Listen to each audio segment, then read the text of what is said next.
से जो plane crash हुआ वो दिल्ली से अहमदाबाद पहुंचा था।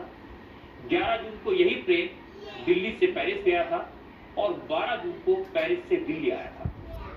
इससे पहले 9 जून को ये प्लेन दिल्ली से टोक्यो गया था और अगले दिन 10 जून को टोक्यो से दिल्ली वापस आया था। 8 जून को इंडिया का यही प्लेन दिल्ली से ऑस्ट्रेलिया के मेलबर्न तक गया था और फिर मेलबर्न से वापस आया था। 7 जून को भी इस प्लेन ने पेरिस तक का सफर किया था और उससे पहले 6 जून को इंडिया का ये प्लेन फ्रैंकफर्ट गया था और वहां से वापस आया था। बोइंग ड्रीमलाइनर में इतनी ताकत है, इतनी कैपेसिटी है, इसका एक इंजन फेल हो जाए, इसका डिजाइन ऐसा है कि प्लेन का दूसरा इंजन उड़ान को कंप्लीट कर सकता है। ऐसे में एविएशन एक्सपर्ट और ड्रीमलाइनर उड़ा चुके पायलट सब के सब इस हादसे से सदमे में है, हैरान है। फॉरवर्ड पायलट एहसान खालिद ने कहा, जब तक क्रैश हुए प्लेन के black box, cockpit, voice recorder और फ्लाइट डेटा रिकॉर्डर की डिटेल्स नहीं आ जाती, उन्हें एनालाइज नहीं किया जाता, तब तक पक्के तौर पर क्रैश की वजह बता पाना मुश्किल होगा।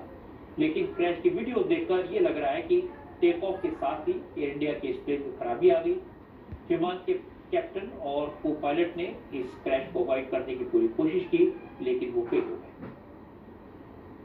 जहां तक बात है कि क्या तकनीकी खराबी हुई और उसके बाद कोई एक्शन मिसअप हुआ, I can't say right now. लेकिन विजुअली एक चीज बहुत क्लियर है कि लैंडिंग गियर डाउन था और एयरक्राफ्ट जो है डिसेंड कर रहा था। इसका मतलब ये हुआ कि पायलट ने टेक ऑफ करने के बाद लैंडिंग गियर को अप नहीं किया, जो कि एक स्टैंडर्ड एक्टिविटी होती है। वो किस रीजन से नहीं किया? क्या वो डिसीजन था लैंडिंग गियर को नीचे रखने का, which is a possibility, okay, because कुछ कंडीशंस ऐसे होते हैं जिसमें कि लैंडिंग गियर को ऊपर नहीं दिया जाता है, जिसमें कि पायलट को मालूम है कि जहाज जो है ये नीचे ही जाएगा, ठीक है। और दूसरी चीज, जहाज बिल्कुल नोज अप एटीट्यूड में डिसेंड कर रहा है, that means the pilot all the time are trying to control the flight of the aircraft. तो ऐसा भी नहीं है कि कोई incapacitated है या ऐसी कोई चीज है। तो अब जहाज अपने फ्लाइट पाथ से पे चलता नहीं है और डिसेंड करता है, उसकी सिर्फ एक ही वजह होती है और वो कि उसका स्पीड जो है वो कम है। वो स्पीड कम क्यों होता है? एक इंजन में पावर उतना नहीं डेवलप हुआ है, जिसके ऊपर बात। दूसरा ये होता है कि स्पीड तो जितना है वो है, और इसका जो कॉन्फ़िगरेशन होता है जिसमें कि हम कहते हैं फ्लैप्स, वो फ्लैप्स जो है, अगर नेक्स्ट से अगर वो फ्लैप्स अगर विंडोज पे बैठती होंगी तो आप देखती होंगी कि वो जहाज का विंग जो है वो पीछे की तरफ से वो मुड़ा हुआ होता है और वो ऊपर की तरफ जाता है। उस पर्टिकुलर एरिया को हम फ्लैप्स कहते हैं। वो हमें मदद करता है स्लो स्पीड में फ्लाई करने के लिए। अगर उस पर्टिकुलर सिस्टम में कोई मैल फंक्शनिंग हुई है related to the loss of power, that would be really catastrophic. Yes. Amit Shah ICF test के बारे में कुछ कह रहे हैं, उनकी बात सुनने के लिए चलते हैं सीधे अमित शाह के पास।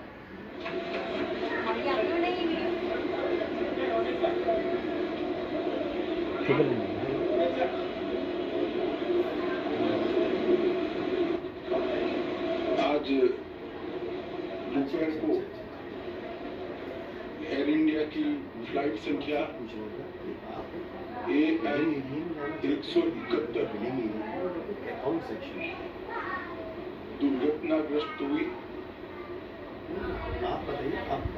और कई पैसेंजर इसके अंदर हताहत होने की संभावना है। इस घटना से पूरा देश क्षुब्ध है और पूरा देश एक साथ पूर्ण संवेदनाओं के साथ ये जो दुर्भाग्यपूर्ण हादसे में पैसेंजर हताहत हुए हैं, इनके परिजनों के साथ खड़ा है। सबसे पहले मैं भारत सरकार, गुजरात सरकार, भारत सरकार के प्रधानमंत्री जी और गुजरात सरकार की ओर से भी